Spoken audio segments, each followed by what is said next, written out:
आदाब, नमस्कार। मेरा नाम है मोनिश सनवर। बिहार विधानसभा चुनाव में बिहार की जंग आप देख रहे हैं मुंसिफ टीवी पर। पहले फेज में 18 जिलों की 121 सीटों पर वोटिंग का आखिरी आधा घंटा बचा है। शाम 6 बजे तक मतदान होना है। हालांकि कुछ सीटों पर 5 बजे वोटिंग खत्म हो चुकी है। दोपहर 3 बजे तक के आंकड़ों की बात करें जो अभी तक इलेक्शन कमीशन की तरफ से हमें मिले हैं, वो 53.77% वोटिंग हुई है, यानी कि लगभग 54% वोटिंग हो चुकी है 3 बजे तक। तो ये आंकड़े बताते हैं कि कहीं ना कहीं ये आंकड़ा जो है 65 या 70 के करीब पहुंचेगा। आज की 121 सीटों में 104 सीटों पर सीधा मुकाबला माना जा रहा है, जबकि 17 सीटों पर त्रिकोणीय लड़ाई है। और बिहार की ये जो जंग है ना, बड़ी दिलचस्प है, क्योंकि पहले फेज में ऐसी सीटें कई शामिल हैं जो बड़े चेहरे बनेंगे बिहार के, चाहे वो मुख्यमंत्री के उम्मीदवार तेजस्वी प्रसाद यादव हों या फिर दोनों डेप्यूटी सीएम हो या महुआ, जो अलग अलग सीटों पर बड़े बड़े चेहरे इस बार चुनाव में देखने को मिल रहे हैं। 243 सीटों पर 2 फेज में ये चुनाव हो रहा है। 14 नवंबर को नतीजे आने हैं। कुछ बड़ी खबरों की अगर मैं बात करूं तो वैशाली में आरजेडी के उम्मीदवार को लोगों को भड़काने के लिए आरोप लगे हैं और कहा जा रहा है कि उनके भड़काने पर लोगों ने सीआरपीएफ जवानों पर पत्थर फेंके हैं। तो इस तरह के आरोप लग रहे हैं। आरजेडी उम्मीदवार अपने समर्थकों के साथ जुटे हुए थे, जवानों ने उन्हें हटाया, तो इस बात को लेकर हंगामा हो गया। हालांकि इसमें किसी को भी चोट नहीं आई है, यह प्रशासन का कहना है। सिवान के गोरैया कोठी विधानसभा के लकड़ी नवीगंज प्रखंड की बूथ संख्या 349-350 पर बीजेपी उम्मीदवार देवेश कांत सिंह का स्थानीय वोटरों ने विरोध किया है। जब वो वहां पहुंचे तो उन्होंने विरोध किया, वोट चोर के नारे भी लगाए गए। तो लोगों का आरोप है कि वो मुस्लिम महिलाओं का बुर्का हटाने की बात कर रहे थे। इधर लखीसराय में डिप्टी सीएम विजय सिन्हा के काफिले पर पथराव हुआ है। गाड़ी पर गोबर और चप्पलें फेंकी गई हैं। गुस्साए डिप्टी सीएम ने कहा कि ये सब आरजेडी के गुंडे हैं, एनडीए जीत रहा है तो इन्हें तकलीफ हो रही है, इन सब की छाती पर बुलडोजर चलेगा। और कई सारी खबरें, लेकिन अभी पहले सीधे मैं रुक करूंगा। हमारे नुमाइंदे हमारे साथ जुड़े हुए हैं। मुनाजिर आलम जुड़े हुए हैं, मधेपुर से हमारे रिपोर्टर हैं। मुनाजिर, 6 बजने वाले हैं, 5:30 बजे का ये वक्त हो रहा है, आधे घंटे का और वक्त है। 5 बजे तक जो है काफी सीटों पर चुनाव हो चुका है। तो इन सारी चीजों को लेकर किस तरीके से आप देख रहे हैं? कहा कि 5 बजे तक कई सीटों पर फाइनल हो चुका है, लेकिन हम बात करेंगे मधेपुरा जिला में 4 विधानसभा सीट है जिस पर अभी भी मतदान जारी है। अभी 3 बजे की जो मतदान की आंकड़ा है, आलमनगर में 55% है और बिहारीगंज में 54 है, वहीं मधेपुरा में 57 और 57.1%। सभी भी मतदान जारी है और यहाँ पर जो देखा गया है, बढ़ चढ़ युवा और महिलाएं वोट कर रहे हैं लगातार। पूरा बिहार में भर में लोकतंत्र का महापर्व मना रहे हैं। बारी बारी से इंतजार, अपनी वोटिंग की इंतजार कर रहे हैं। मेरा वोट समय आएगा, हम भी वोट गिराएंगे। और महिलाएं और युवाओं में महिलाओं को ज्यादा यकीन था कि जिस तरह से नीतीश कुमार 10,000 रुपए दिए हैं, उनको 2 लाख रुपए देने की बात कही है, तो उनको कहीं न कहीं ये बात भी समझ में आ रहा है। तो 10,000 मिले हैं तो उनकी सरकार मिलेगी, 2 लाख मिलेंगे। लेकिन अगर युवा जो हम बात करें तो युवा डायरेक्ट कह रहे थे कि हमें विकास चाहिए और विकास रोजगार चाहिए और अपने राज्य में ही फैक्ट्रियां होनी चाहिए और अपने राज्य में ही हमें रोजगार मिलने चाहिए। हम अदर राज्य जाते हैं जहाँ हमें 5,000 से 6,000 8,000 की नौकरी करनी पड़ती है। मुनाजिर, मैं एक चीज़ समझना चाहता हूं, और ये क्योंकि आप जो है मैं हमारे साथ तो सुबह से जुड़े हुए हैं और वहां जो है लोगों से बात कर रहे हैं, चीज़ों को समझने की कोशिश कर रहे हैं। इस बार इलेक्शन कमीशन की तरफ से जो है बहुत अच्छे इंतजाम की बात कही गई थी। एक बूथ पर 1200 वोट ही डालने की बात कही गई थी कि सिर्फ 1200 वोट एक बूथ पर डलेंगे, इससे भीड़ को जो मैनेज करने के लिए वो मिलेगी और चीज़ें जो है वो आराम से मैनेज हो पाएंगी। तो क्या अभी कहीं ऐसी जगह आपको देखने को मिली जहां पर बहुत ज़्यादा लाइनें अभी भी लगी हों कि वो 6 बजे तक भी जो है आंकड़ा वो पूरा नहीं हो पाएगा और भीड़ जो है वो 6 बजे के बाद तक भी वोट डालती हुई नजर आएगी? ये सारी चीज़ें क्या आपने देखी इस दौरान? हाँ, अभी भी हम बात करेंगे विधानसभा के 88 और 90 और 91 केंद्रों पर अभी भी मैं जहाँ मौजूद हूँ, बगल में मेरे वोटिंग पूल है, वहाँ पर अभी भी लाइन लगे हुए लोग लंबे समय से इंतजार कर रहे हैं। तो क्या इतने ज्यादा लोग हैं कि 20 से 25 मिनट में ये आंकड़ा पूरा नहीं हो सकता है? 20 से 25 मिनट लग जाएंगे, लेकिन अभी भी लोग आते हैं। 5 बजे तक लोग लाइन में लगते हैं, उसके बाद कम है, लेकिन 6 बजे तक ये पोलिंग होने की संभावना है। अभी तक 57% वोट गिरे हैं सिंहेश्वर में। हाँ, क्या क्या पिंक बूथ बनाने की बातें कही जा रही थी और ऐसे बूथ जो पूरी तरीके से महिला संचालित करेंगी, इस तरह के बूथों की बात कही गई थी और कहा गया था कि जो मॉनिटरिंग है इलेक्शन कमीशन की तरफ से वो इस बार बहुत बेहतर देखने को मिलेगी। तो क्या जमीनी लेवल पर वो सारी चीजें देखने को मिली जिस तरह के इलेक्शन कमीशन के दावे थे मुनाजिर? हाँ, कहीं कहीं पे किया गया है, कहीं कहीं पे नहीं किया गया है। कहीं ऐसा जहाँ पर जो इलेक्शन कमीशन बताया था उसका कुछ पालन हुआ है और कई जगह थानों पे नहीं किया गया है। जैसे यहाँ पे अगर हम जिस अभी बूथ में मौजूद हूँ, यहाँ पे कोई तरह की व्यवस्था नहीं था, पंडाल था, लोग श्रृंखला के रूप में खड़े थे और वोटिंग देने के लिए तैयार कर रहे थे। लेकिन अभी का जो आंकड़ा आया है 5:30 बजे का जो वोटिंग आंकड़ा आया है और मधेपुरा में 66% वोट गिरे गए हैं। अभी चारों विधानसभा में 64% 66 वोट परसेंटेज गिरे हैं यहाँ। अगर हम पूरे आंकड़ों की बात करें, कहीं जगह 5 बजे जो है वोटिंग खत्म हो चुकी है, कहीं जगह अभी 6 बजे तक वोटिंग चलनी है, तो क्या हम उम्मीद करें कि 70% के बराबर आंकड़े पहुंच जाएंगे? क्योंकि 53% तो सिर्फ 3 बजे तक के मतदान के आंकड़े हैं मुनाजिर। हाँ, यदि थोड़ा देर और वोटिंग चलेंगे तो ये 64% आंकड़ा दिखा रहा है, ये 70% हो सकती है क्योंकि युवा लाइन में लगे हुए हैं और इस तरह से 70% बढ़ सकते हैं। काफी यहाँ पे लोग अभी भी मौजूद हैं। ठीक है, रहीम भी हमारे साथ जुड़ गए हैं। मेरे साथी रहीम इस वक्त बिहार में हैं और लगातार जो वो बिहार की ज़मीन है, बिहार के ग्राउंड जीरो पर लगातार काम कर रहे हैं। रहीम, मैं समझना चाहता हूं कि अभी 3 बजे तक का आंकड़ा अगर हम बात करें तो लगभग 54% का वोट है, तो यानी कि SIR की जो प्रक्रिया को लेकर चीज़ें हो रही थी, वोटिंग परसेंटेज बहुत अच्छी हुई है और कहा जा रहा है 121 सीटों में 104 सीटों पर तो सीधा मुकाबला है, लेकिन 17 सीटें ऐसी हैं जहां त्रिकोणीय लड़ाई देखने को मिल रही है। नदीम, क्योंकि नदीम भी मेरे साथ जुड़े हुए हैं, हमारे सहयोगी। नदीम, आप जब बिहार गए थे और बिहार में क्योंकि आप भी कई सारे ज़िलों में आपने गए और वहाँ पे कई जो है राजनीतिक उम्मीदवारों से भी मिले, उसके अलावा कई लोगों से भी आपने बात करी। क्या लग रहा था कि इस बार के मुद्दे क्या हैं लोगों के? क्योंकि पलायन एक बड़ा मुद्दा माना जा रहा था बिहार चुनाव में, उसके अलावा कई ऐसे मुद्दे थे जिन पर जो है जनता वोट करना चाह रही थी, लेकिन विकास भी साथ साथ देखने को मिला है कि इन 20 सालों में विकास हुआ है काफ़ी हद तक और चीज़ें जो हैं वो सुधार में आई हैं। जिस तरह की बिहार जिसके लिए जाना जाता था वो छवि अब थोड़ी सी बदल रही है। क्या और कुछ आपने ज़मीन पर देखा, किस तरह के मुद्दे आपको नजर आए? सबसे पहले बहुत शुक्रिया मोनिस और मुंसिफ टीवी का कि उन्होंने प्रोग्राम में मदऊ किया और दावत दी। सबसे पहले तो आपको बता दें कि हम बिहार गए, बिहार में लगभग 1 महीने तक हम लोग वहाँ क़याम किए, अलग अलग ज़िलों अलग अलग शहरों में गए। दिल्ली, पटना हो गया, पटना से सहरसा, मधेपुरा, मुजफ्फरपुर, तमाम ज़िलों में गए।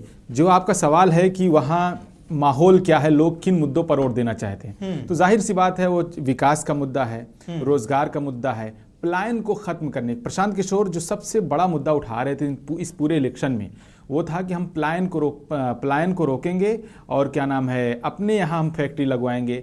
हमारे जो बच्चे हैं, जो नौजवान हैं, जो 10-10 हज़ार, 5-5 हज़ार, 15-15 हज़ार के लिए दिल्ली, हरियाणा, मुंबई और गुजरात जाकर वहाँ काम करते हैं, उसको ख़त्म करना होगा। इन मुद्दों पर नौजवान सबसे ज़्यादा आगे बढ़कर उसको सुन रहे थे और उसी पर अमल करने की कोशिश कर रहे थे और उनका यही मुद्दा था कि हम अब पलायन को रोकने के लिए और रोज़गार के मुद्दे पर वोट करेंगे। जहाँ तक आपने सुना होगा कि तेजस्वी यादव ने कहा कि हर घर में नौकरी देंगे। इससे पहले तेजस्वी यादव की एक छवि है कि उन्होंने 5 लाख नौकरियां दी हैं 17 महीने की सरकार में। तो नौजवान उनसे भी बहुत आकर्षित थे, उनकी तरफ भी बहुत ललचाई हुई निगाह से देख रहे थे कि हाँ, प्रशांत जी जो तेजस्वी यादव वादा कर रहे हैं, उम्मीद है कि वादा पूरा होगा। अब तो वोटिंग चल रही है, आपने जैसा बताया कि 3 बजे तक 54% वोटिंग हो गई है। 6 बजे तक उम्मीद है कि 64 से 65% वोटिंग होगी। मुझे भी लगता है कि उम्मीद ज़्यादा परसेंटेज ऑफ वोटिंग की जा सकती है इस बार और मुद्दे भी बड़े ज़बरदस्त हैं इस चुनाव को लेकर और खासकर बिहार जो है वो हमेशा इन मुद्दों को लेकर और बहुत सारी चीज़ों को लेकर चौंकाता है। बिहार की राजनीति बहुत ज़्यादा आसान नहीं है, लोग ज़्यादा जागरूक हैं वहाँ पर, ऐसा लगता है कि चुनाव को लेकर और सारी चीज़ों को लेकर। रहीम मेरे सहयोगी मेरे साथ जुड़ गए हैं, बिहार में ग्राउंड जीरो पर लगातार काम कर रहे हैं। रहीम, अभी आप ग्राउंड जीरो पर हैं, मैं समझना चाहता हूं कि जो अभी मैं नदीम से भी वही सवाल कर रहा था, क्योंकि अब लगभग 6 बजे का वक्त होने को लिए आ गया है। 3 बजे तक के आंकड़े हमारे सामने आए हैं, लगभग 54% का वोटिंग परसेंटेज हो चुका है। तो अगर 6 बजे तक हम मान के चलें, कुछ जगह पर 5 बजे वोटिंग खत्म हो गई, लेकिन अब कुछ जगह लगभग और 10-15 मिनट में वोटिंग खत्म हो जाएगी। हम मानकर चलें कि लगभग 65% से ऊपर का ये आंकड़ा जाने वाला है अगर इन सारी चीजों को समझें। आप ग्राउंड जीरो पर हैं, क्या मुद्दे आपको लगातार देखने को मिले जिस पर लोग वोट करने के लिए उतरे? किस तरह का माहौल आपको देखने को मिला खासकर एसआईआर की प्रक्रिया के बाद? और खासकर 121 सीटों में 104 सीटों पर रहीम सीधा मुकाबला माना जा रहा है, और जो कुछ और बाकी सीटें हैं 104 के अलावा उस पर कहा जा रहा है कि त्रिकोणीय और कई जगह चतुष्कोणीय मुकाबला भी देखने को मिल रहा है। देखिए ठीक है, मुकाबलों को थोड़ा सा साइडलाइन करके जिस तरह से मुद्दों की आपने बात की, किस तरह के मुद्दे रहे, सबसे पहले तो वोट फीसद जो है वो बहुत बेहतर रहा, बहुत शानदार रहा। उसका क्रेडिट कहीं ना कहीं चुनाव आयोग को, स्वीप कोषांग को भी जाता है, और राजनीतिक दलों ने भी बढ़ चढ़ कर अपीलें की थी, इस वजह से वोट फीसद बढ़ा है, लोगों का ये लगातार मानना है। और जब वोट फीसद बढ़ता है तो इसका मतलब यह है कि जनता जाहिर तौर पर जागरूक हुई है, अपने मुद्दों पर उन्होंने वोट किया है, और घर से खुद से निकलकर जोश के साथ वो पोलिंग स्टेशन पहुंचे और अपना वोट का जो उन्होंने इस्तेमाल किया। मुद्दों की बात जब हमने आज सुबह भी लोगों से की, और जिस तरीके से बिहार का ये पूरा सफर रहा मुंसिफ टीम का, अलग अलग जिलों में जाकर हमने लोगों से बातचीत की, तमाम तरह के मिले जुले मुद्दे हैं। और इन तमाम मुद्दों से बढ़कर मैंने जो पाया, जो जनरेशन जी है, जेन जी है, बिहार के जो युवा है, वो अब जुमलों में, बातों में, अपने बड़े नेताओं के भाषणों में दरअसल फंसने और उलझने वाले नहीं हैं। लोग दरअसल जानते हैं सोशल मीडिया का दौर है, और बहुत सारी चीजें चैट जीपीटी और ग्रोक ने आसान कर दी है, तो युवा अब जान चुका है, समझ चुका है, वो किसी के बहकावे में आ नहीं रहा है, अपने मुद्दों को खुद खोज रहा है, ढूंढ रहा है, और वोट देने के लिए पहुंच रहा है। आज सुबह ही फुलवारी शरीफ विधानसभा में एक शख्स मिले, उन्होंने कहा कि मेरा जो वोट है वो वक्फ कानून के खिलाफ है। जब हमने उनसे पूछा कि वो तो मरकजी सरकार का, केंद्र सरकार का मामला है, बिहार विधानसभा के चुनाव है, यहाँ कैसे, तो उन्होंने कहा कि देखो, जिन्होंने सपोर्ट किया था वो यहाँ पर चुनाव लड़ रहे हैं, तो मेरे लिए पर्सनली सिर्फ यही एक मुद्दा है। नौजवानों के लिए बेरोजगारी, पलायन, रोजगार जरूर बड़ा मुद्दा रहा है, लेकिन साथ ही जितनी जगहों पर हम गए, अधिकांश शहर बिहार में ऐसे हैं जो कि नदियों के किनारे बसे हैं, कहीं ना कहीं नदी वहां पर टच होती है। लोगों ने कहा जितने घर हम यहाँ पर बनाते नहीं हैं, उनसे ज्यादा घर पानी में बह जाते हैं, और ये सिर्फ एक साल का मसला नहीं है, लगातार सालों साल ये मसला, ये दंश जो हम झेल रहे हैं, तो हम इस बार उसके खिलाफ दरअसल वोट देने वाले हैं। और जिस तरह से महागठबंधन के मैनिफेस्टो में वो चीजें रही, कटाव संबंधी चीजों को उन्होंने जोड़ा, तो जाहिर तौर पर उनको भी उनका फायदा मिला है। जहां तक बात महिला वोटर की हम करें मोनिस, तो महिला वोट बैंक को लेकर हमेशा से एनडीए का दावा रहा है कि महिलाएं पसंद करती है पीएम मोदी को, नीतीश कुमार को। शराबबंदी के बाद महिलाओं ने एक तरफा वोटिंग शुरू की है जेडीयू के लिए, लेकिन इस बार महिलाओं को लेकर महागठबंधन ने भी बहुत कुछ अपने मैनिफेस्टो में शामिल किया। और जो महिलाएं सुबह वोट देने के लिए पहुंची, जब हमने बातचीत की, बताया कि घर का चूल्हा नहीं जलाया, लेकिन इस बार हम अपनी सरकार चुनने के लिए पहुंच गए। और बात पैसों की नहीं है, बात सुरक्षा की भी है, तो कहीं ना कहीं महिलाएं भी बहुत ज्यादा जागरूक नजर आई है। ऑल ओवर पूरे बिहार चुनाव की अगर हम बात कर ले, वोटिंग परसेंटेज की, जिस तरीके से आपने भी जिक्र की, एक असल बड़ी वजह जो मैंने भी जानी है कि वोटिंग परसेंटेज जो है वो इस कदर हैरान करने वाला क्यों था, क्योंकि सुबह 11 बजे तक 23-24% वोटिंग हो गई थी, 3 बजे के आंकड़े आप बता रहे 54%, और अनुमान यह है कि लगभग 68% के आसपास मतदान हो सकता है। हालांकि पटना सबसे पीछे रहा, पटना जिले में मतदान फीसद काफी कम रहा बेगूसराय के बिलमुकाबिल। बेगूसराय वो जिला है जो 18 जिलों में से सबसे ज्यादा यहाँ पर वोटिंग भी रही। सबसे बड़ी जो वजह थी, हमें लगा शायद मेहनत है, लोगों को जागरूक किया गया, लेकिन लोगों को एक डर था। डर वो ये था कि एसआईआर की प्रक्रिया मुकम्मल होने के बाद ये फ्रेश लिस्ट है, और इस फ्रेश लिस्ट के सामने आने के बाद ये पहला चुनाव है। अगर इस पहले चुनाव में अपने वोट का इस्तेमाल नहीं किया तो शायद आगे फिर से उनका नाम काट दिया जाएगा। तो ये डर बड़ा लोगों को सता रहा था। आज भी मुसलसल रेलवे स्टेशन पर लोगों की आमद शुरू रही, अपनी अपनी विधानसभाओं में लोग भागते रहे और अपना वोट देने की कोशिश की है। तो ये पहली बार किसी प्रदेश के विधानसभा चुनाव में ऐसा देखने को मिला है कि लोग जिस दिन वोटिंग है उस दिन भी दूरदराज के इलाकों से पहुंच रहे हैं और अपने वोट का इस्तेमाल कर रहे हैं। वजह यह भी थी, डर था कि शायद एसआईआर के बाद उनका नाम कहीं काट ना दिया जाए, और जागरूक भी बहुत थे अपने अपने मुद्दों को लेकर। जी मोनिस। बिल्कुल ठीक है रहीम, एक सवाल मैं समझना चाहता हूं और मैं ये जानना चाहता हूं, हमने कुछ चीज़ें अभी देखी, आज पूरे दिन में कुछ चीज़ें बिल्कुल अलग नजर आई।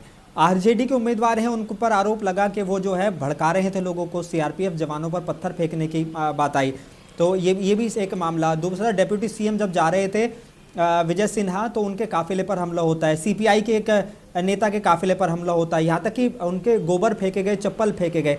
इस तरह की जो खबरें देखने को मिलती हैं, यानी इंडिया गठबंधन के उम्मीदवार हों या एनडीए गठबंधन के उम्मीदवार हों, ये चीजें सामने आई हैं। क्या ये पैटर्न दर्शाता है?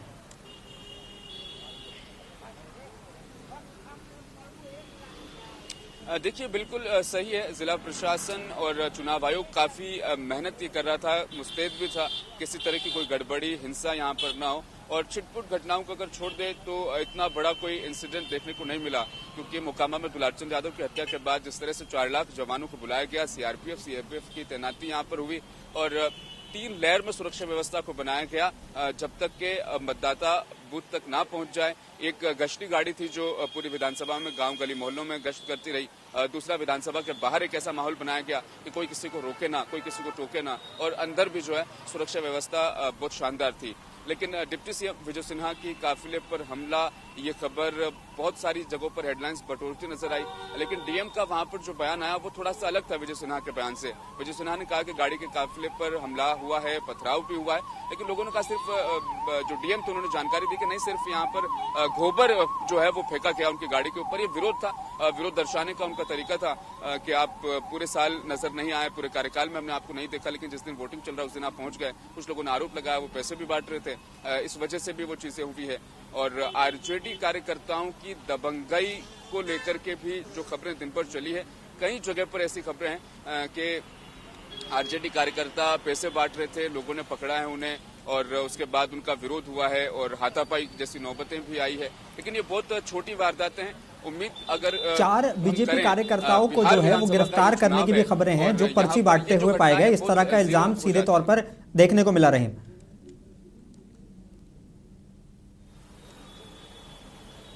देखिए, ये इंसिडेंट के अंदर ना एक बहुत बड़ी फिरकी है। फिरकी यह है कि पर्ची थी, उसके अंदर क्या क्या काम किए जाएंगे वो भी शामिल था, और कुछ लोगों का दावा है कि पैसे भी वहां उस पर्ची में शामिल करके जो है वो बांटे जा रहे थे।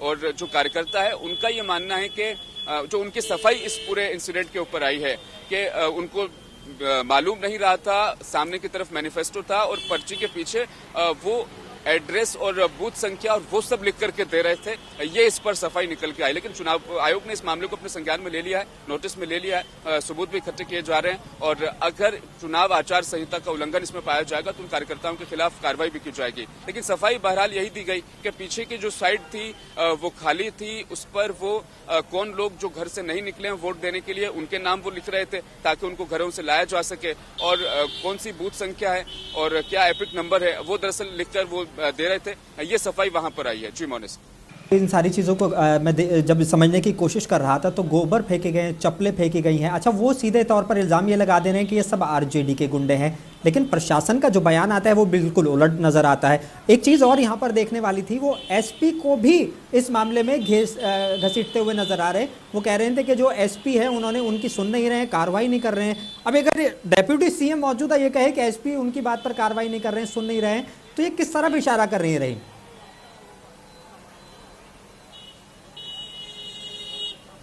देखिए, एक जो ये माहौल है ना, एक नैरेटिव दरअसल बनाने की कोशिश भी की जाती है कि प्रशासन पहले चीजों को भांप लेता है और प्रशासन चुनाव के बाद चाहता है कि वो जिनकी सेवा करे, वो जिनकी खिदमत करे, उनकी सरकार बने, उनको अच्छी पोस्टिंग मिले। ये चुनाव से पहले हम पत्रकार लोग भी दरअसल चेक करते हैं, जहां पर भी हमने देखा 121 विधानसभा सीटों पर आज जो मतदान हुए हैं उनमें से मोनिस बताना चाहूंगा 73 ऐसी सीटें हैं जहां पर ईवीएम मशीन में पहला नंबर जो है महागठबंधन के उम्मीदवार को मिला है। अगर जो ईवीएम मशीन है वहां पर अगर पहला नंबर किसी कैंडिडेट का है तो ज्यादा फोकस जो है मतदाताओं का जाहिर तौर पर उस पर जाता है। तो लोगों में एक परसेप्शन ये बना है, नैरेटिव भी बना है कि प्रशासन ने हवा का रुख भांप लिया है, इसीलिए 1 नंबर उन्हें दिया गया है। और कहीं ना कहीं लोग ये भी जान रहे हैं कि प्रशासन जाहिर तौर पर तो नहीं लेकिन बैकडोर से सपोर्ट कर रहा है महागठबंधन को, क्योंकि हवा का रुख प्रशासन कहीं ना कहीं समझ रहा है। ऐसे आरोप लोगों में है, लेकिन लखीसराय का जो इंसिडेंट है ये अब इन चीजों को शायद और ज्यादा मजबूत कर रहा है। और जो नैरेटिव विपक्ष ने बनाया था, लोगों में जो नैरेटिव चल रहा था, प्रशासन ने हवा का रुख भांप लिया है, लखीसराय का इंसिडेंट इस रुख को और ज्यादा मजबूत कर रहा है। लेकिन विजय सिन्हा का ये कहना कि जो हमें है, हमारी सुनवाई नहीं की गई, हमारी चीजों को सुना नहीं किया और मीडिया में एक नैरेटिव मतलब बनाकर चला दिया गया, कहीं ना कहीं उन्हीं को बैकफुट पर यह धकेल रहा है। जी मोनिस,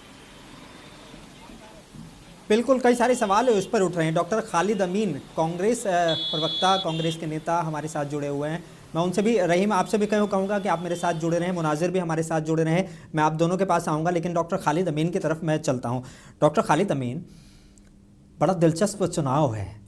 पहले जब चरण में 121 सीटों पर चुनाव डाले जा रहे हों, वोट डाले जा रहे हों, और ये सारी चीज़ें इस तरह के इंसिडेंट देखने को मिलते हों कि जहाँ पे डेप्यूटी सीएम के काफिले पर पथराव होता है, आरजेडी के नेता को लोगों को भड़काने का आरोप लगता है, सीआरपीएफ के जवानों पर हमला करने का आरोप लगता है, पथराव का आरोप लगता है, कोई घायल नहीं होता, लेकिन चीज़ें जो हैं वो काफ़ी कुछ इशारा कर रही हैं। डॉक्टर खालिद अमीन, आप इसको किस नज़रिए से देख रहे हैं?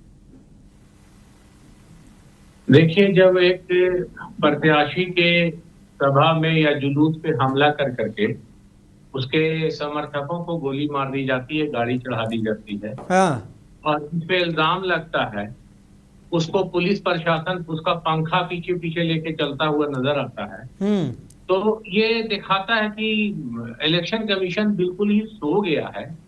बिहार में जब भी कोई इलेक्शन होता है तो इलेक्शन कमीशन पूरा कंट्रोल में अपने रखता है, लेकिन पता नहीं इलेक्शन कमीशन का इस बार इरादा क्या है, क्योंकि इस तरह का इलेक्शन हो रहा है कि हम लोगों को भी समझ में नहीं आ रहा है कि इलेक्शन को किस डायरेक्शन में इलेक्शन कमीशन लेके जाना चाहता है, इसका इरादा क्या है। हो सकता है कि 3 महीने 4 महीने के बाद कुछ ये ऐसा करके निकल जाए कि हमारे नेता राहुल गांधी जी को कोई प्रेस कॉन्फ्रेंस करके उसका यही सवाल मैंने बीजेपी नेता से लिया।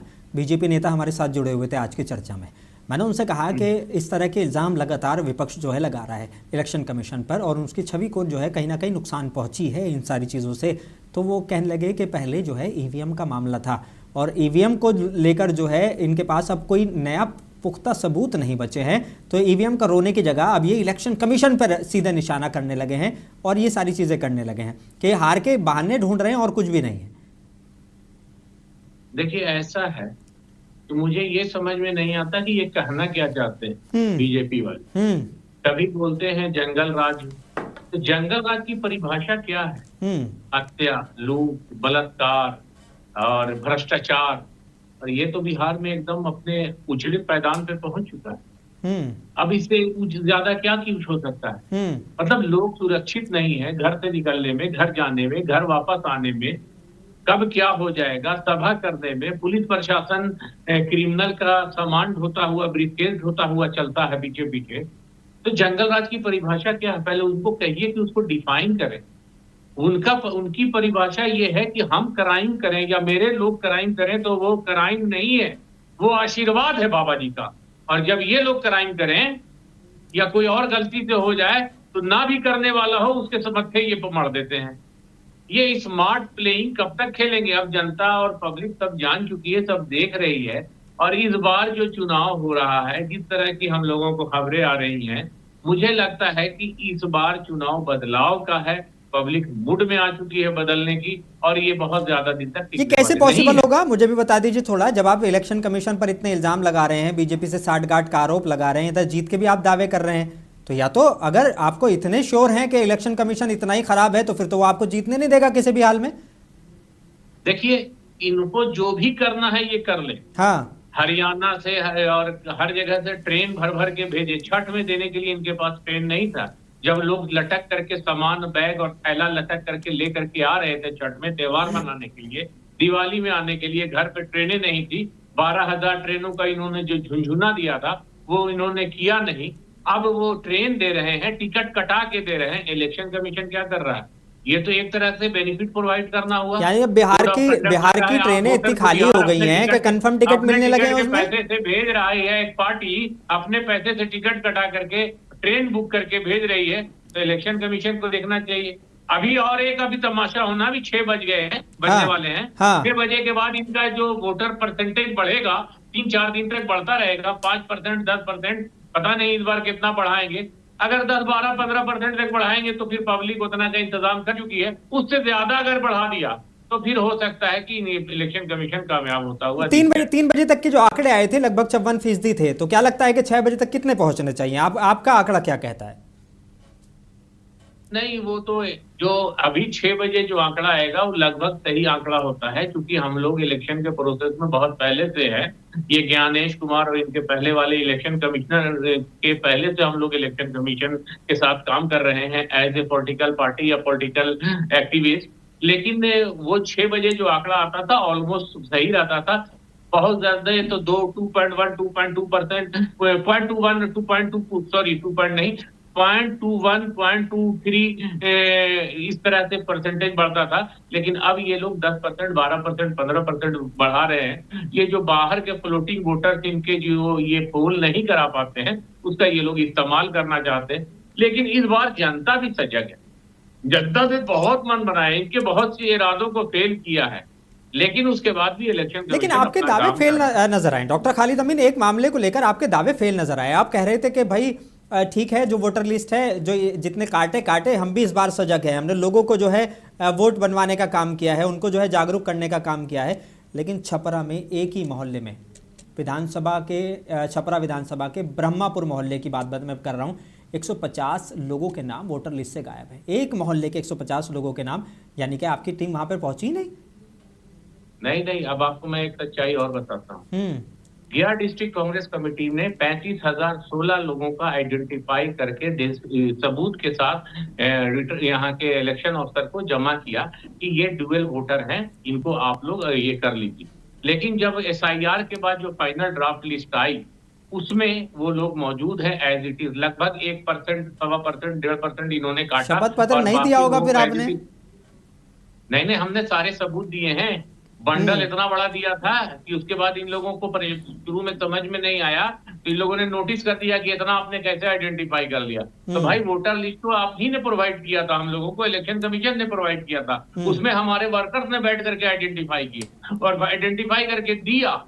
तो इलेक्शन कमीशन बहुत बहाने तलाश रहा है, बहुत कच कर रहा है, लेकिन चूंकि हम लोग पब्लिक के संपर्क में है, इसलिए पब्लिक भी जहां देखिए मशीन खराब हो रही है, आपको आवाज सुनाई दे रही होगी, वोट चोर गद्दी छोड़, क्योंकि पब्लिक सजग है। लेकिन कितना सजग है, कितनी बड़ी प्रहरी बन पाएगी, इसका कहना अभी मुश्किल है।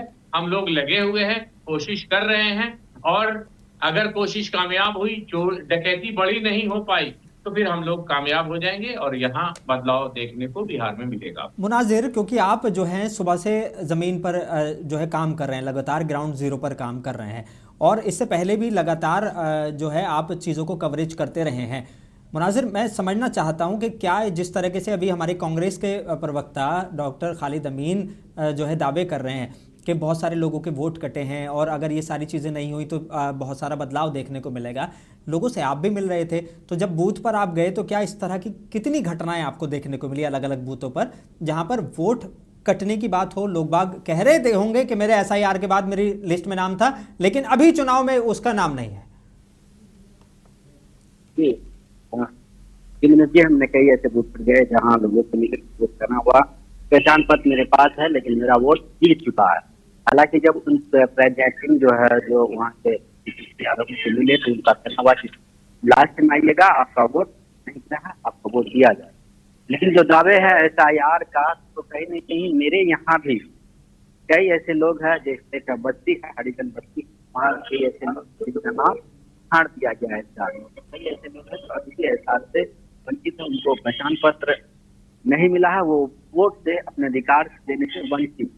तो जिस तरह से ऐसा हुआ है पूरे बिहार भर में, कई लोगों का नाम हटा गया है, जो किसी कागजात जमा नहीं कर पाए, बाहर के डॉक्यूमेंट्स नहीं करवाए, तो इस सिलसिले में ऐसे लोगों की नाम छांटी गई। नतीब, एक चीज़ समझना चाहता हूँ, 10 हॉट सीट का जिक्र हो रहा है, तेजस्वी यादव की हॉट सीट का जिक्र हो रहा है, तेज प्रताप यादव। अच्छा, यहाँ तो दोनों भाइयों ने एक दूसरे के खिलाफ उम्मीदवार उतार दिए। सम्राट चौधरी का जिक्र हो रहा है, विजय कुमार सिन्हा का जिक्र हो रहा है, और अनंत सिंह का जिक्र हो रहा है। ये 5 बड़े चेहरे जिनके जो है इस हॉट सीट मानी जा रही है। तेजस्वी यादव की अगर हम बात करें तो मुख्यमंत्री के उम्मीदवार हैं और लगातार 2 बार इस सीट से जीत चुके हैं राघोपुर से। क्या लगता है कि इस बार वो हैट्रिक लगाने में कामयाब हो जाएंगे? देखिए, जैसे आपने बताया कि जो सीटें हैं वो हॉट सीटें हैं, उनमें से 5-6 का आपने नाम लिया। उसामा की भी हॉट सीट है, बहुत ज़्यादा हॉट सीट मानी जा रही है, लेकिन उनकी जीत भी निश्चित बताई जा रही है अभी तक आंकड़ों के अनुसार। और जहाँ तक तेजस्वी यादव की बात है, तो लगातार 2 मरतबा वो चुनाव जीत चुके हैं वहाँ से। और तेज प्रताप यादव तो उनके खिलाफ कैंडिडेट दिए हैं, लेकिन उसके बाद भी ये उम्मीद जताई जा रही है कि RJD के जो कार्यकर्ता हैं, जो वहाँ जो नौजवान हैं, वो तेजस्वी यादव की तरफ ज़्यादा रुझान रखते हैं और तेजस्वी यादव को ही वो जिताने के लिए मैदान में है। तो उम्मीद जताई जा रही है कि तेजस्वी यादव की सीट जीती जा सकती है। तेज प्रताप यादव का हम जिक्र करते हैं। तेज प्रताप यादव जो है इस बार नई पार्टी बना के मैदान में उतरते हैं। जब उनकी वालिदा यानी कि उनकी माता जो पूर्व मुख्यमंत्री भी हैं राबड़ी देवी, वो जब वोट डालने के लिए जाती हैं तो कहती हैं कि मेरे दोनों बेटों को मेरा आशीर्वाद है और दोनों बेटे जो हैं अपने दम पर चुनाव लड़ रहे हैं। तो माँ का एक बड़ा दिल है, आरजेडी में है, सारी चीज़ें हैं, लेकिन दोनों बेटों के लिए दिल खोल रही है।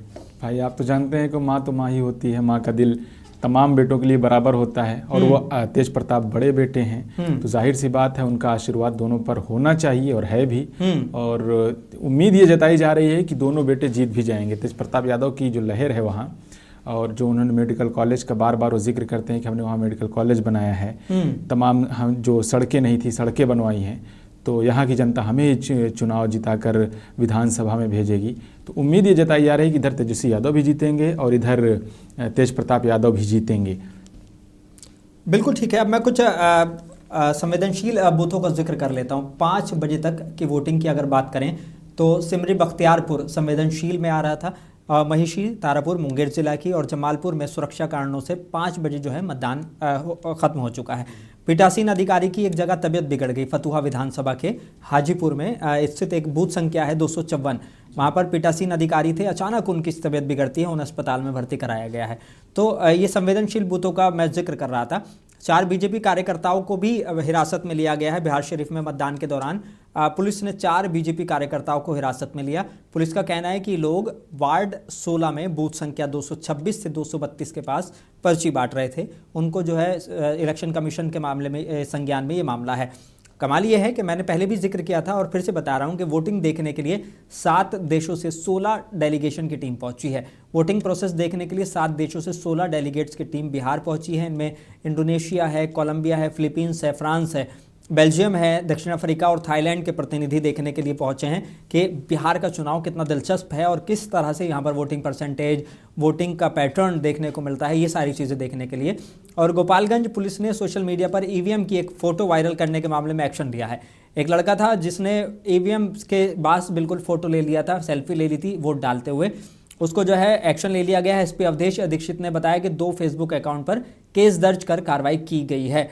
और पटना के दीघा इलाके में सैकड़ों लोग नाव पर सवार होकर नकटा दियारा पहुंचे हैं, जहां घंटों लाइन में लगकर उन्होंने वोट डाला है। मुनाजिर, मैं आपकी तरफ आना चाहूँगा। जहां हम विकास के बड़े बड़े दावे देख रहे हैं, वहां अभी भी लोगों को नाव से वोट डालने के लिए पहुंचना पड़ रहा है। ये क्या दर्शाता है? जहाँ विकास, हम बात करेंगे मधेपुरा में भी कई ऐसे इलाके हैं जहाँ विकास नहीं है, और बिहार की अगर बात करें तो बिहार में कई ऐसे कस्बे हैं जहाँ विकास तो दूर है। हम 2 दिन पहले हम सुपौल जिले गए थे जहाँ कोसी कस्बे इलाके है, और वहाँ के जब देखिए वो मकान पर है, बाढ़ के समय वो लोग को घर का घेर करके कई जगह स्थान करना पड़ता है। लेकिन लोगों की जो कह रहे हैं कि प्रधानमंत्री आवास योजना दी गई है, उस बस्ती में एक भी लोगों का घर प्रधानमंत्री आवास योजना उन लोगों को नहीं मिला था। सभी का टाट का घर था, पुल का घर था, और वो मुस्लिम बस्ती, हालांकि मुस्लिम बस्ती था, वहाँ पे अभी भी विकास दूर है। अब बिहार में कई ऐसे विकास के तो दावा कर रहे हैं, लेकिन विकास सरजमी तौर पर गांव कस्बे तक नहीं पहुंच पाया है, क्योंकि वो कागजी तौर पे विकास हुआ है और सभी जानते हैं विकास हुआ, लेकिन सरजमी तौर पर विकास अभी भी गांव कस्बे में दूर, बहुत दूर है। मैं अपने दर्शकों को बता दूं 161 सीटों पर, अभी जो 121 सीटों पर जो है वोटिंग खत्म हो गई है, और 5 बजे तक का आंकड़ा जो सामने आया है वो ये है कि 60.13% वोटिंग परसेंटेज 5 बजे तक हुई है, और 5 बजे तक जो है 60 का आंकड़ा क्रॉस हो चुका है। यानी कि 1 घंटे में, अगर लास्ट के 1 घंटे में हम माने तो लगभग ये 65 के आंकड़े के आसपास पहुंच सकता है। कुछ सीटें हैं जिसका मैं जिक्र करना चाहूँगा यहाँ पे। सबसे ज़्यादा मतदान जो है वो बेगूसराय में हुआ है, लगभग 67.32%, और सबसे कम रहा है शेखपुरा में, जहां पर पहुंचा है 52.36%। यानी शेखपुरा में अगर बहुत ज़्यादा आंकड़ा पहुंचा तो 55-56 पहुंच सकता है। लेकिन अगर बात करें बेगूसराय की, तो बेगूसराय में ये आंकड़ा शायद 70 के करीब पहुंच जाए, क्योंकि 5 बजे तक के आंकड़े में अभी तक आपको बता रहा हूं।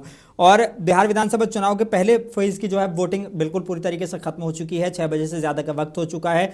कुछ जगह पे इस तरह की खबरें थीं कि अभी भी कुछ मतदाता जो हैं वो लाइन में लगे हैं। इलेक्शन कमीशन ने कहा है कि जो अभी भी अंदर हैं बूथ के अंदर और पहुंच चुके हैं 6 बजे से पहले उनको जो है वोट डालने की इजाज़त दी जाएगी। बाकी किसी को भी वोट डालने की इजाज़त अब नहीं दी जाएगी। कोई भी 6 बजे के बाद वो अंदर नहीं आ पाएगा।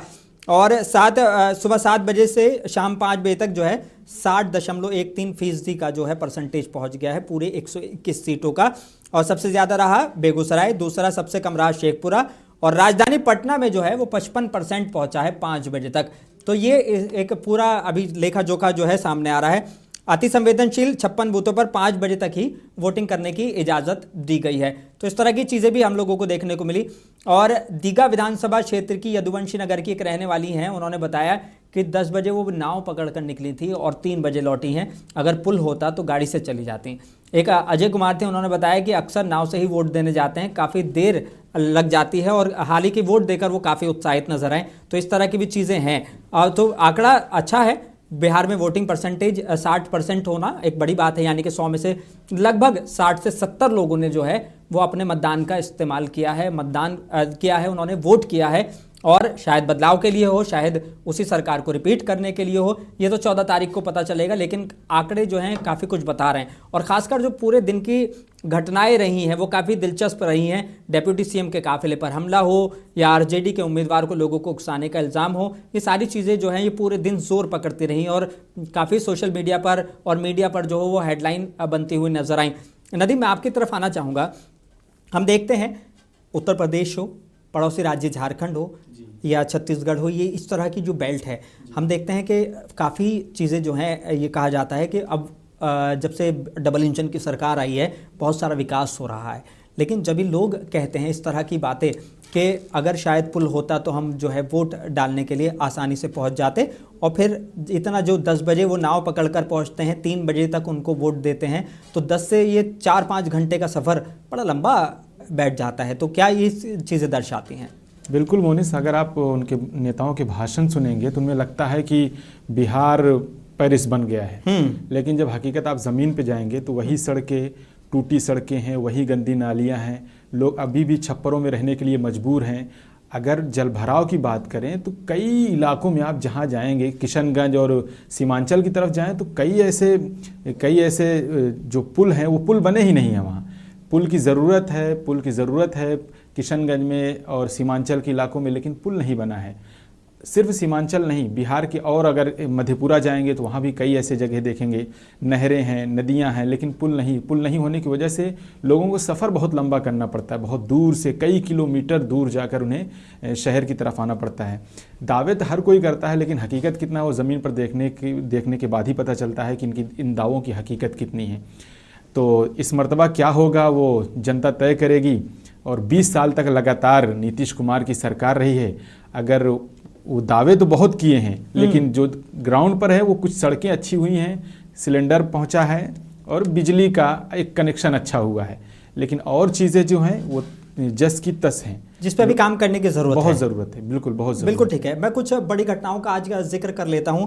अगर कुछ बड़ी घटनाओं की तरफ हम बढ़ें तो आज सबसे बड़ी घटना रही जिसने सबसे ज़्यादा ध्यान खींचा वो रहा लखीसराय में। लखीसराय में जो है हमला होता है डेप्यूटी सीएम की गाड़ी पर, और एमएलसी अजय सिंह जो हैं वो विजय सिंह सिन्हा से भिड़ जाते हैं, यानी कि एक एमएलसी जो हैं वो डेप्यूटी सीएम से सीधे भिड़ जाते हैं। ये आज की घटना रही। दूसरा, पटना में मनेर में आईडी चेक करने के बात सामने आई और आरजेडी के जो नेता हैं वो भिड़ गए। वीरेंद्र ने दरोगा को धमका दिया, कहा कि यहीं आग लगा देंगे। ये बड़ी इस घटना ने भी आज ध्यान खींचा है। तीसरी बड़ी घटना रही वैशाली से आरजेडी उम्मीदवार रविंद्र कुमार सिंह के भड़काने पर लोगों ने सीएपीएफ उम्मीदवारों पर पत्थर फेंके हैं। इस तरह के उन पर आरोप लगे हैं। हालांकि प्रशासन ने कहा कि कोई घायल नहीं हुआ है, पथराव जरूर हुआ है। इस तरह की चीज़ें सामने आई। और दरभंगा के सिंहवाड़ा थाना क्षेत्र में पोलिंग एजेंट को धमकी मिली है। सूचना मिलने पर पुलिस पर भी पथराव हुआ, 2 लोगों को हिरासत में लिया गया। इस तरह की खबरें लगातार गश्त करती रहीं। सारण के जैतपुर में मांझी सीट से सीपीआई उम्मीदवार सत्येंद्र कुमार की गाड़ी पर भी ईंट पत्थर फेंके गए। इस तरह की चीज़ें वहाँ जो है हम लोगों को देखने को मिली हैं। और पटना साहिब से बूथ नंबर 238 पर विधानसभा अध्यक्ष नंदकिशोर यादव से मतदान कर्मियों की बहस हो गई है। ये सारी चीज़ें जो है आज पूरे दिन घटना देखने को मिली। हालांकि प्रशासन आज बड़ा अलर्ट नजर आया बिहार में। प्रशासन ने जहां जहां छोटी सी भी गड़बड़ी मिली है उस पर बहुत सख्त और जल्दी कार्रवाई की है, चाहे वो बीजेपी के कार्यकर्ताओं पर की गई कार्रवाई हो, चाहे वो आरजेडी के कार्यकर्ताओं पर की गई कार्रवाई हो। मुनाजिर, पूरे दिन का एक लोखा झेका समझना चाहता हूँ। सुबह 7 बजे मतदान शुरू होता है, 5 बजे कुछ जगह पर ख़त्म हो जाता है, 6 बजे जो है कई जगह, ज़्यादातर जगह 6 बजे ख़त्म हो गया। अब पूरी तरीके से वोटिंग परसेंटेज आंकड़े हमारे सामने आ गए हैं, लगभग 60 के आसपास के ये आंकड़े पहुंच चुके हैं 5 बजे तक के। और सबसे ज़्यादा जो है वो लखीसराय में होता है। सबसे ज़्यादा जो मतदान जो हुआ है वो बेगूसराय में हुआ है, 67%। आपके ज़िले के क्या हालचाल हैं? और जो पूरे दिन का अगर लेखा जोखा मैं समझना चाहूँ तो ओवरऑल ये पूरा दिन कैसा रहा आज लोकतंत्र के त्यौहार के तौर पर? तो सर, आज जो सुबह 6 बजे से मतदान के लिए लोग घर से बाहर निकले थे और 10 बजे तक बहुत बड़ी भीड़ थी। सही है, बिल्कुल ठीक। लोग घर से उतरे थे, उसके बाद धीरे धीरे वोट जो है लोग डालते 1 बजे तक था 14%, उसके बाद बढ़ता गया और 3 बजे 45 आ गए। 4 बजे जो निकले थे वो 43%। 5 बजे के बाद जो है वोट 55% हो गए 6 बजे। और हम सिंहेश्वर की बात करें तो यहाँ पर 68% वोट गिरे हैं सिंहेश्वर विधानसभा में।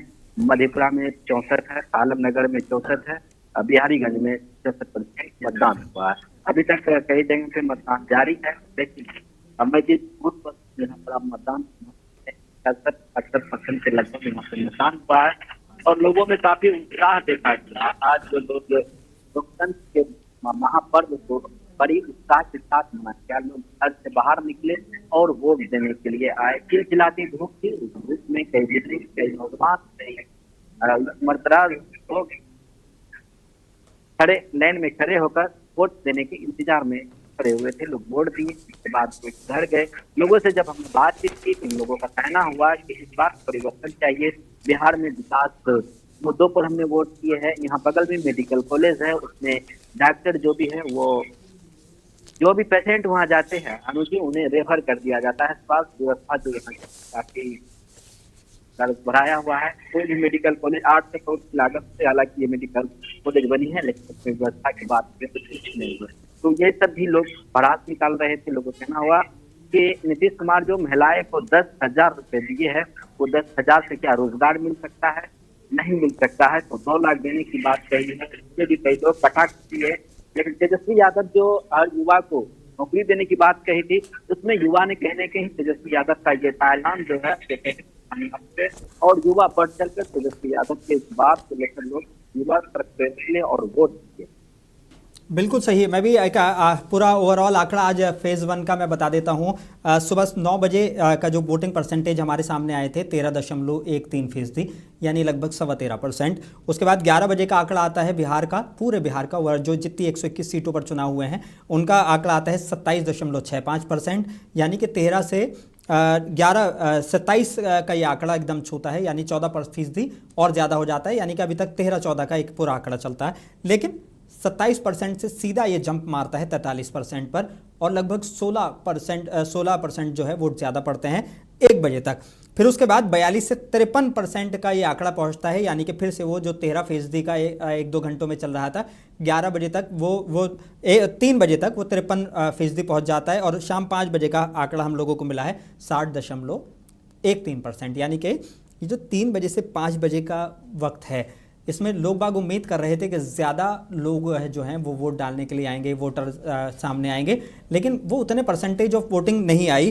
53 से सिर्फ 60% का आंकड़ा पहुंच पाया, यानी कि सिर्फ 3% की बढ़त है। अब 5 से 6 बजे का एक आंकड़ा लगा लें, 2-3% या 4% के करीब या 5% तक जाएगा। ये सारी चीज़ें हैं। आज जो पूरे दिन के एक चीज़ों को समझने की कोशिश करें तो इस बार बिहार में कुछ नई चीज़ें देखने को मिल रही हैं, नया पैटर्न देखने को मिल रहा है। युवा वोटर बढ़े हैं, लगभग 14 लाख युवा ऐसे हैं जो अपना पहली बार वोट डालने पहुंचे हैं, यानी कि पहली बार वोट डालेंगे या डाल चुके हैं। इस तरह का वो आंकड़ा जो है देखने को मिला 14। ये सारी चीज़ों को लेकर जितने, चाहे रहीम से मैंने पूछा, चाहे मुनाजिर से मैंने पूछा, और जो हमारे साथ जुड़े हुए थे उनसे मैंने समझने की कोशिश की कि युवाओं का जो वो था रोज़गार, शिक्षा और विकास के मुद्दे जो थे वो अहम है, यानी कि युवा अब जागरूक हो रहा है। नदीम, युवाओं की एक परसेंटेज की मैं बात करना चाहता हूं। युवाओं का जो परसेंटेज है वो इस बार 14 लाख नए वोटर जोड़े गए हैं। 14 लाख यानी कि पहली बार अपना वोट जो करेंगे 18 से ज़्यादा उम्र के लोग, युवा जो हैं वो 14 लाख इस बार जुड़े हैं। एक बड़ा अहम किरदार निभा सकते हैं इस पूरी लड़ाई में। बिल्कुल, आपको बता दें कि जब तेजस्वी यादव ये हर घर में रोज़गार देने की बात की तो एक बहुत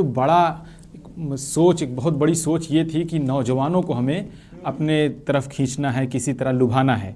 तो जो 14 लाख जो आंकड़ा आप बता रहे हैं वो तेजस्वी यादव को बहुत गौर से सुन रहे थे कि क्या तेजस्वी यादव सरकार में आएंगे तो हमें रोज़गार देंगे कि नहीं। तो हमने इससे पहले बताया कि उनका दावा है कि जब 17 महीने की सरकार थी तो 5 लाख लोगों को रोज़गार दिया, नौकरी दी।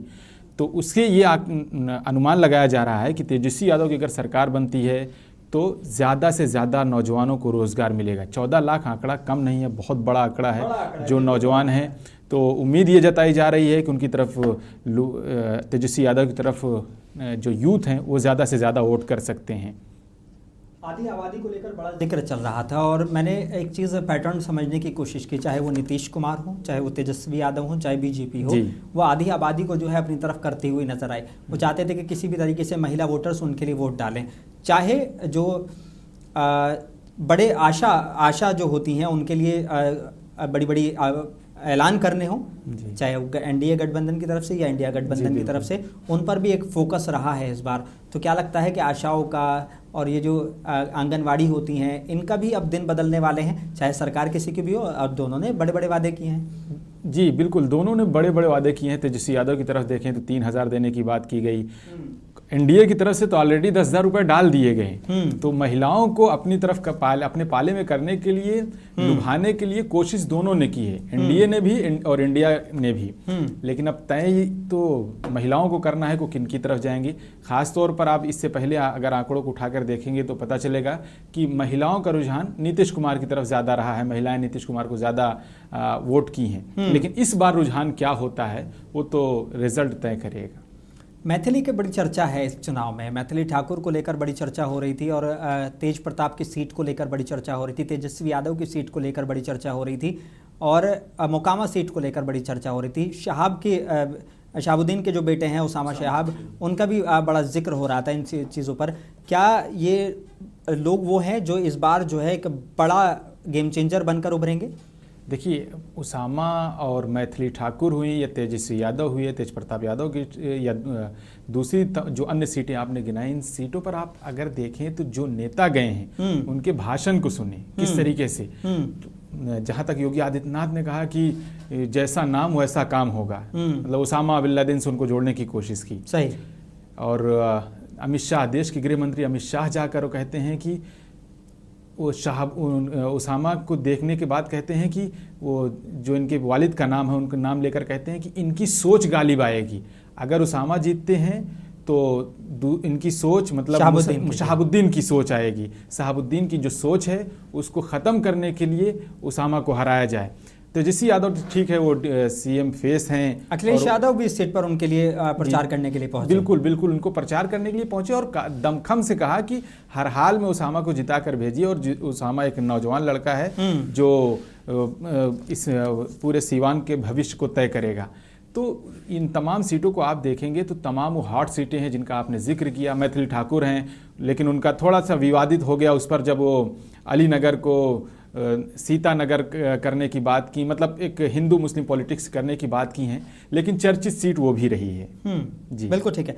मुनाजिर, मैं एक चीज़ समझना चाहता हूँ, चुनावी घोषणा पत्र में इस बार हमें जो है सरकारी नौकरियों का बड़ा जिक्र देखने को मिला, चाहे वो जेडीयू यानी कि जो मुख्यमंत्री है वो उनकी तरफ से किया गया हो या बीजेपी की तरफ से या आरजेडी की तरफ से किया गया हो, यानी इंडिया गठबंधन या एनडीए गठबंधन, दोनों की तरफ से ये सरकारी नौकरी का भी बड़ा जिक्र मिला, उद्योग का भी बड़ा जिक्र मिला।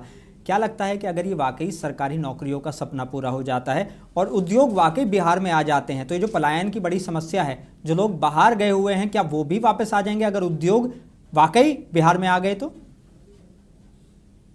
अगर बिहार में उद्योग से लगाया जाए तो जो मजदूर उससे राज्य पालन करते हैं उसे अपने ही राज्य में काम मिलेगा, रोजगार मिलेगा, बिल्कुल ठीक मिलेगा।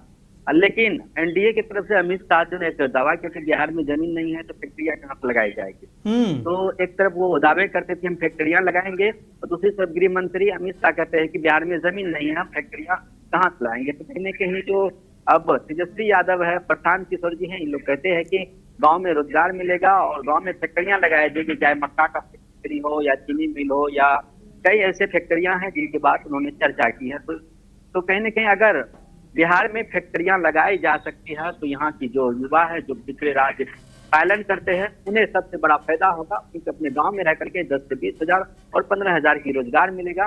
इसके लिए इससे बड़ा और क्या योगदान हो सकता है। लेकिन अगर मधेपुरा में 4 ऐसे विधानसभा है जिसमें चारों में कांटे की टक्कर दिखा जाता है। आलमनगर में नरेंद्र नारायण है जो विधानसभा उपाध्यक्ष है, और वहां से वीआईपी पार्टी से नवीन प्रसाद है, बिहारीगंज से रेणु कुशवाहा है, और निरंजन मेहता है जो 2 बार लगातार 3 बार से विधायक रह चुके हैं। रेणु कुशवाहा वहाँ आरजेडी से चुनाव लड़ रही है, उसमें भी कांटे की टक्कर देखी जा रही है। लेकिन मधेपुरा सबसे हॉट सीट है, यहाँ पे पूर्व शिक्षा मंत्री चुनाव लड़ रहे हैं, और एनडीए वहाँ पे नंद यादव को कैंडिडेट बनाया है, जो काफी कांटे की टक्कर इस सीट पर देखने को मिल सकता है 14 नवंबर को। और तिलेश्वर विधानसभा में जो यहाँ पे वर्तमान विधायक रहे हैं, राजद ने फिर इस बार उनसे भरोसा जताया और उन्हें टिकट दिया। और दूसरे एनडीए जो है पूर्व अनुसूचित जनजाति के मंत्री डॉक्टर रमेश देव को टिकट दिया चुनावी मैदान में। यहाँ का भी माहौल कुछ अलग दिख रहा है। माहौल सभी दोनों में कांटे की उलट हो सकता है। कम मार्जिन के अंतराल से यहाँ पर चुनाव जीती जा सकती है। बिल्कुल ठीक है मुनाजिर, बहुत शुक्रिया। आप लगातार सुबह से हमारे साथ जुड़े रहे, चर्चा में शामिल रहे और लगातार जानकारी हम तक पहुंचाते रहे। बहुत शुक्रिया हमारे साथ जुड़ने के लिए।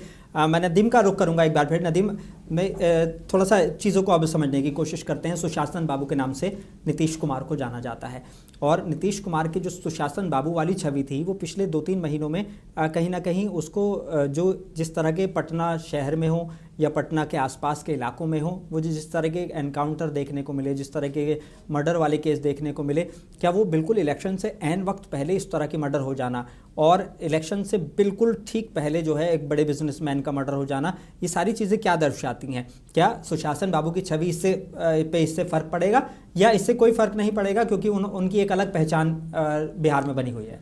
बिल्कुल नहीं। जो सुशासन बाबू का नारा है और सुशासन बाबू की बात की जाती है, हाँ, आप पटना के सोचिए तो सही कि पटना के हॉस्पिटल में घुसकर गोली मार दी जाती है और उसके बाद बिजनेसमैन की हत्या हो जाती है। अभी मुकामा में देखिए जो नेता हैं जो जन स्वराज का प्रचार कर रहे हैं उनकी हत्या हो जाती है। हत्याएं तो बिहार में होती रहती हैं। मीडिया परसेप्शन बनाता है। अगर आरजेडी और कांग्रेस की सरकार है तो वही सरकारें जंगल राज हो जाती हैं। अगर वही नीतीश कुमार और एनडीए की सरकार है तो वही सरकारें सुशासन बाबू की सरकारें हो जाती हैं। तो ये मीडिया नैरेटिव बनाता है कि ये सुशासन बाबू और ये जंगल राज हैं। तो अगर आप देखेंगे तो चाहे हत्या के मामले हों, चाहे रेप के मामले में हो, कोई भी आंकड़ा आप उठाकर देखेंगे तो एनसीआरबी का डाटा उठाकर देखेंगे तो उसमें साफ पता चलेगा कि बिहार के बाद हर चीज़ में दूसरा नंबर वो बिहार, यूपी के बाद बिहार का है। हर चीज़ में अपराध में बिहार दूसरे नंबर पर है, रेप में बिहार दूसरे नंबर पर है, हत्याओं के मामले में बिहार दूसरे नंबर पर है। तो सुशासन कहाँ है यहाँ? तो बस सुशासन बाबू का नाम दे दिया गया कि सुशासन बाबू। वही हमने जो एक बात कही ना कि अगर एनडीए और नीतीश कुमार सरकार बना रहे हैं तब तो सुशासन बाबू की सरकार है। अगर आरजेडी, तेजस्वी यादव और कांग्रेस मिलकर सरकार बना रही है तो वही जंगल राज हो जाता है। यही फर्क है। और शुक्रिया नदीम आपका भी मेरे साथ जुड़ने के लिए। तो बिहार के विधानसभा चुनाव के पहले फेज ओवरऑल में 18 जिलों की 121 सीटों पर वोटिंग हुई है और शाम 6 बजे तक के अभी आंकड़े नहीं आए, लेकिन 5 बजे तक के जो आंकड़े आए हैं वो 60% के आंकड़े पार हो चुके हैं। वोटिंग खत्म हो चुकी है पूरी तरीके से। 3 बजे तक का आंकड़ा जो था वो 53.77% था। तो 121 सीटों में 104 सीटों पर सीधा मुकाबला देखने को मिल रहा है, जबकि 17 सीटों पर त्रिकोणीय लड़ाई देखने को मिली। बिहार की 243 सीटों पर 2 फेज़ में चुनाव हो रहे हैं। पहला फेज़ खत्म हो चुका है। 14 नवंबर को नतीजे आएंगे। आप मुंसिफ टीवी के साथ लगातार बने रहिए।